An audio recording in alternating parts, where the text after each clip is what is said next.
place, I guess by default, is the only one left, reuses Searchman's stage graphics. Oh, bastard. However, you really want to mainly ignore the Go-Rizzly. Pay more attention to the spinning gabule down there at the bottom. Or not. I know I'm not talking much. I'm really having to concentrate in this room. And failure. You have to time it just right. And that was a failure. You're likely to get tagged by the birds. It's always the birds, man. Ah! I don't believe that. You want to get up... that was poor timing. Now here's a tip for you. If you see... well... there's just nothing to say about that. You have to time the jump so you can get past the Go-Rizzly and the... bugger! Excuse me if I go a bit quiet in this place, because it can be a bit nerve-wracking.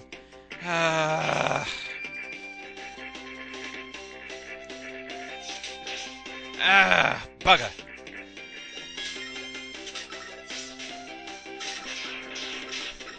Oh, I'm not gonna make it. Nope.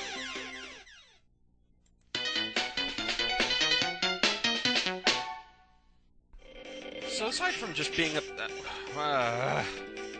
you kind of want to keep to the edges to give him the least time to attack you. Uh-oh. And then you go and do that. You bastard. Yeah. That's the problem with not seeing him. Now this is the attack. You really... if you can time it better, you want him to do that. Sooner or later you gotta go down. I can keep this up as long as you can. Or not. You don't know how to play nice. Ah! You spaz! Burnerman must die!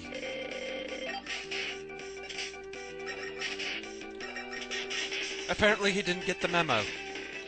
1, 2, 3, 4, slide. Oh no! Ah, so close! Ha ha ha ha! Giving you a good amount of time to counterattack him.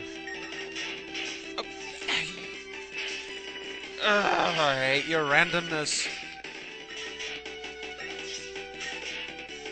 Gods! You spastic bastard! Ah! Bugger!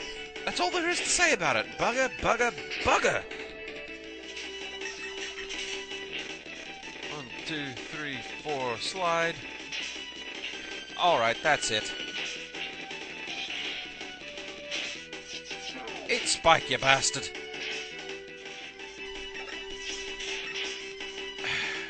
You know, at this point, I think the spikes are preferable. Spring break! Woo! Yeah. Burnerman. We knew he was going to be a pain. We all knew that. So, yeah, this probably is not surprising. Burnerman earned his 10, I'll say it.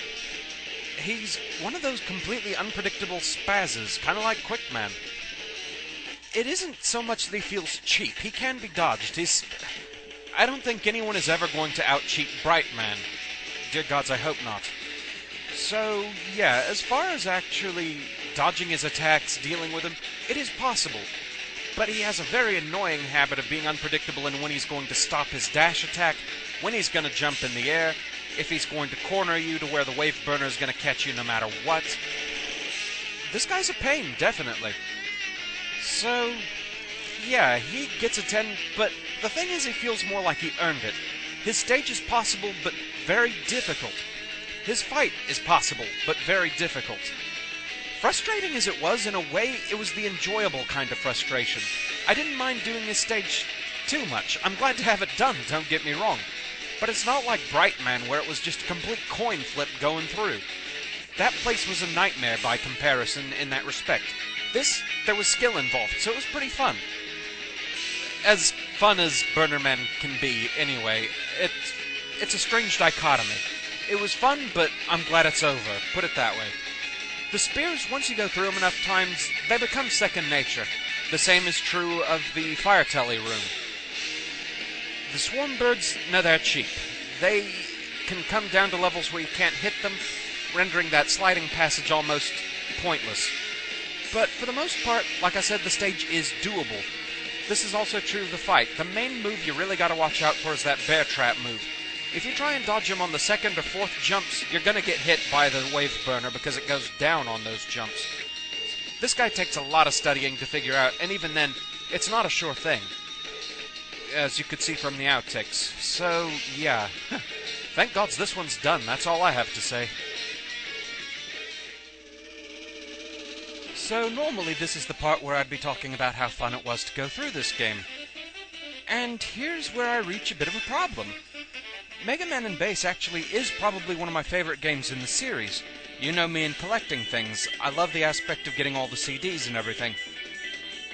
But perfect running this game was really hard, actually. I honestly didn't know if I could do it. So, on that note, I'm actually quite pleasantly surprised that I was able to make it through. So, yeah, this one was quite a test of my skills. The enemy placement in this one's just evil. So, if you're gonna take up perfect running, I would not recommend starting with this game, that's for sure. Just playing it on its own merits, though, this is a really fun game. One of my viewers actually stated that the reuse of all the Mega Man 8 graphics kind of made it seem like they were trying to make up for Mega Man 8. Which, I will admit, did have some things about it that were a bit clumsy, but all in all, still a fun game, but there's one aspect of it that really grates on me. We'll cover that whenever I eventually get to Mega Man 8. Trust me, it'll come up. So, as far as the Robot Masters in this game, they're actually pretty tough. Some of them, like Cold Man and Magic Man, you can get them into definitive patterns and they're easy. Those are about the only two. I mean, even Ground Man, as tedious as he is, he can be hard because sometimes he can launch the spread drill in a configuration that Mega Man cannot dodge it. So, even he can be kind of annoying. Then you've got the weird ranges of Pirate Man's remote mine, Astro Man's kamikaze attacks, and, don't get me started on Tengu Man. Gods, I hope he's easier in Mega Man 8. So, yeah, this one, it was a fun game, but perfect running it, I'm kind of glad the perfect running is over. And I'm very glad you all enjoyed the series. That's definitely the kind of thing that keeps me going, is my viewers. People who enjoy watching my videos tell me it's good to have a new one up. So, yeah, that's the kind of thing that really keeps me going, keeps me doing this thing. So, thank you all for your support. Thank you very much for watching the series, and I'm glad you enjoyed it. But we're not quite done yet on this video. There's a little more to cover. So, let's get to that now, shall we? For those of you sad to see the Mega Man and Bass fun coming to an end, no worries, it actually isn't yet. The next thing I'm going to be doing is showing how to get all 100 database discs. You know me and Shinies, I have to get them all. So this will be more an instructional series showing how to get them all. I'm planning on doing it to where like each video shows how to get 10 in sequential order. So yeah, that'll be coming soon. And finally, one last announcement. A lot of people have been asking if I was going to do perfect runs of this game with Bass as well. That is to say, going through the Robot Master stages again with Bass, using only his default abilities and not taking any damage with him. Simply put, I'm afraid I won't be doing that. When I first started the Perfect Run series, it was with Mega Man. His abilities were the ones I really wanted to test, and that's what I'm going to be sticking with. However, there is another. Yes, one of my viewers who's become a good friend, PinkKittyRose, she's taken up the challenge. She'll be stepping into the dash booths and ridiculous head fins of Bass. Go to her channel at PinkKittyRose, and she will be posting no damage, buster-only runs with Bass. Right now she's doing a 100% run of Metroid Fusion on her channel, but hey, that's entertaining too. Go check out her videos, and I believe after she finishes the Metroid Fusion run, that's when she'll be starting her Bass Perfect Run series. So go support her, go check her out. She's got some cool videos, so I hope you enjoy those too. So, with that out of the way, that's the last announcement, that's the end of this video. It's been quite a ride. So, until next time, fare thee well.